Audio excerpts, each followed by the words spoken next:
శ్రీ గురుభ్యో నమః. శివాయ గురవే నమః. స్వస్య వ్యవహారిక చాంద్రమానేన శోభాకృతి నామ సంవత్సర దక్షిణాయనము హేమంత ఋతువు మార్గశీర్ష మాసము తేదీ 24 డిసెంబరు 2023 ఆదివారము.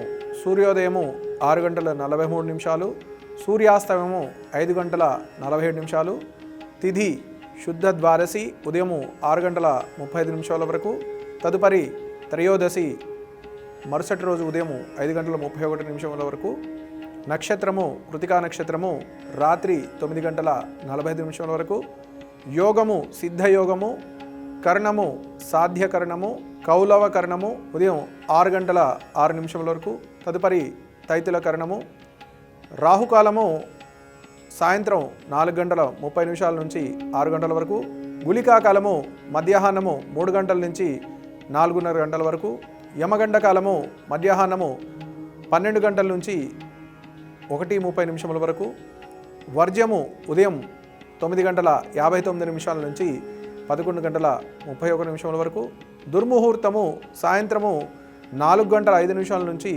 4 గంటల 53 నిమిషముల వరకు.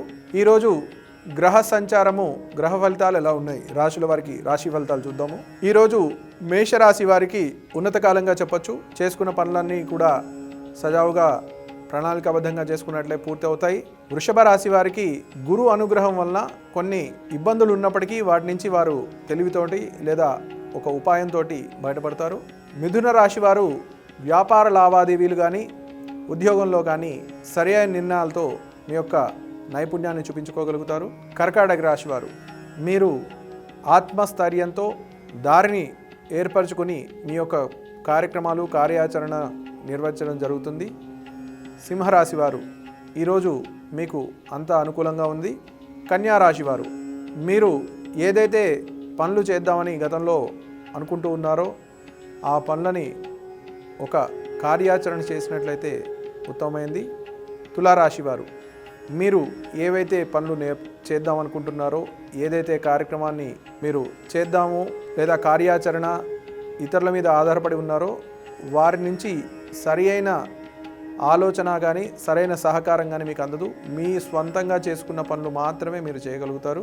వృశ్చిక రాశి వారు మీరు ఆరోగ్యపరంగా కొంచెం జాగ్రత్త వహించి సరైన సమయంలో ఔషధ సేవలు తీసుకున్నట్లయితే మంచి ఏవైతే అనుకూలమైన ఫలితాలు ఉన్నాయో పొందగలుగుతారు.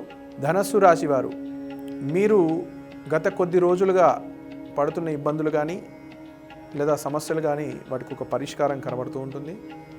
మకర రాశి వారు మీరు ఇంటి నుంచి బయలుదేరి వెళ్ళే ముందు మీ ఇల్లాలు ఎవరైతే ఉన్నారో వారి చేతి నుంచి మంచినీరు తీసుకుని వెళ్ళినట్లయితే మీకు అనుకూలమైన ఫలితాలు కనబడతాయి.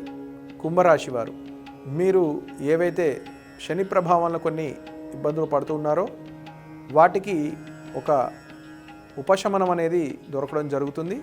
మీనరాశి వారు ప్రయాణాలు వాటికి సంబంధించినటువంటి ఖర్చులు ఇవి అమితంగా ఉంటాయి కాబట్టి తగు జాగ్రత్తతో ఉండడం మంచిది. ఈరోజు పరిహారం ఏదైతే ఉంటే సూర్యనారాయణ మూర్తికి ఉదయాన్నే అర్ఘ్యం వదిలిపెట్టడము, అంటే నీరు వదిలిపెట్టాలి.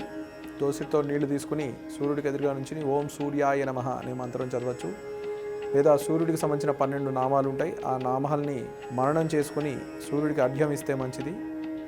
తర్వాత ఆరోగ్య సమస్యలతో ఎవరైతే బాధపడుతూ ఉన్నారో ఎర్ర గోధుమ నూకతోటి చేసినటువంటి పాయసాన్ని సూర్యుడికి నివేదన చేయడము, ఆదిత్య హృదయం పాఠం వినన్నా లేదా చదివినా దానివల్ల మీకు ఆరోగ్య సమస్యలు తొలగి మీరు వృద్ధిలోకి అంటే మంచి ఆరోగ్య వృద్ధి పొందగలుగుతారు. కాబట్టి మీరు ఈరోజు ఆ సూర్యనారాయణమూర్తి యొక్క ఆరాధన చేసినట్లయితే మంచి ఆరోగ్యాన్ని పొందుటకు అవకాశం ఉన్నది. ఇంకొకటి ఎరుపు రంగు పువ్వులతో మీ దగ్గరలో ఉన్న దేవాలయం ఏదైతే ఉందో అక్కడ సూర్యగ్రహానికి పూల మాల వేసినట్లయినా, పాయసం చేయడానికి వీలు లేకపోతే ఎర్ర గోధుమ నూక పంచదార ఈ రెండూ కలిపి చీమలకు వేసినా కూడా చక్కటి ఫలితాలను మీరు పొందగలుగుతారు. శుభం భూయాత్.